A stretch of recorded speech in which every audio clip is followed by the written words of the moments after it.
Okay, the shir is dedicated to Nishmas Racheleya Bas Rav Chaim Tzvi.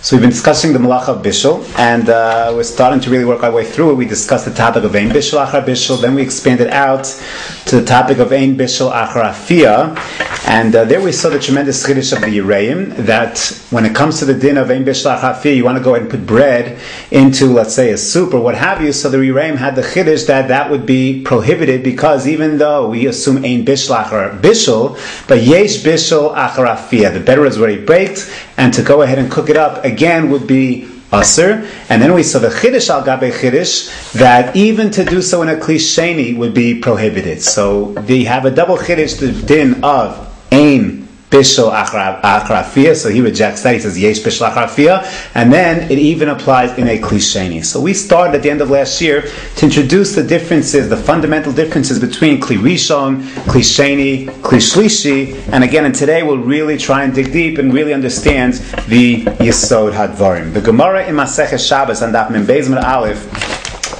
tells us that if you have an ilfas, you have a pot, if you pull it off the fire, mirutachin, and they're boiling hot when you pull it off the fire. So lo yitain letochan tavlin, you're not allowed to put tavlin, you're not allowed to put spices inside. Aval no sein hu letocha ka'ara o letocha tamchui. What you're allowed to do, you can't take these spices and put them, you have a pot on the fire. You want to take the pot off the fire and you want to throw some spices into that pot, that's asr, lo yitain. However, if you go ahead and pour off from that pot that was on the fire into a new kli, into a ka'ara, into a tamchui, so that will be permissible. Rashi explains that what's the problem with putting the spices into that big pot? After all, the pot is not on the fire.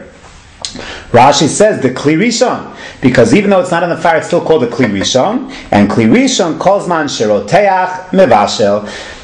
A Kli Rishon, so long as it is hot, boiling, so it has the capacity of bishul, it does do bishul, and therefore this would be a Isser D'Oraisa, says Rashi, an Isser of Mevashel B'Shabbos. What happens, however, when you pour the contents of that pot into a second Kli? So Rashi says, Kli Sheini Eino Mevashel. When it comes to Kli Sheini, there is no bishul. So this Mishnah tells us very clearly that there's a fundamental difference in Kli Rishon and Kli Sheini. Kli Rishon is Mevashel, and the Chiddush is Afilu Shelo Al Gabe Ha'esh.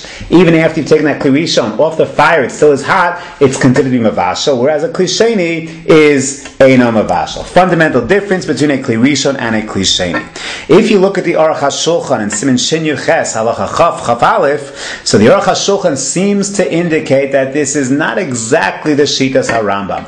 He quotes a Yerushalmi, and the Aruch HaShulchan argues, this is the Rambam's view as well, is that the din of Bishul D'Oraisa can only apply when you have a heat source, when the pot is on the fire. Kli Rishon al gabe ha'esh is nisr d'oraisa. However, when you go ahead and remove that food off the fire, and now it's a Kli Rishon shelo al gabe ha'esh, it's still asr. The Mishnah says clearly, it's still asr to put spices in, lo yitain, but that's not going to be an Isser D'Oraisa, so that's only going to be an Isser D'Rabbanan.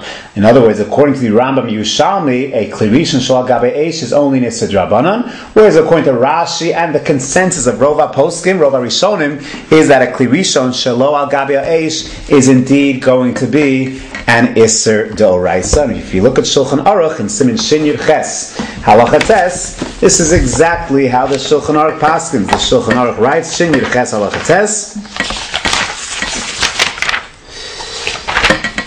Kli Rishon, Perish, Hakli Shemishtamesh Bo Al Ha'esh, Afilu La'achar Sheviruhu Me Al Ha'esh, even after you've taken it off the fire, Mevashel, it cooks. Now Rashi's language was, as long as it is roteach, it is piping hot. The Shulchan Aruch tones it down a little bit. Kozman shayad soletesbo, as long as it's yad soletesbo, it has the capacity to cook. Ulefichach aser litain letocho tavlin. Therefore, you're not allowed to put tavlin spices inside this Kli Rishon afil shel gabe eish dahave mavashel.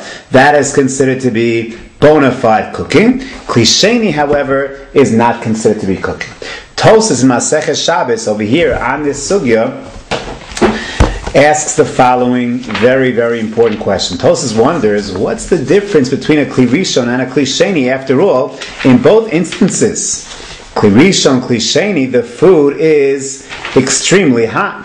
This is actually Tosas on Daf Lamed Tes, Amud Beis. No, not Lamites.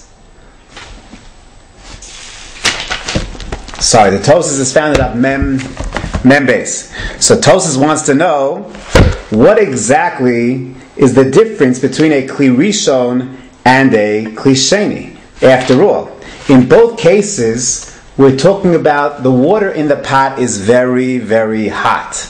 And given the fact that the water is very, very hot, then why should there be a difference between whether you put the spices into a Kli Rishon or a Kli Sheini? Miman of Shach. The Kli Rishon is Yatza lettuce balls. Rotech is very, very hot.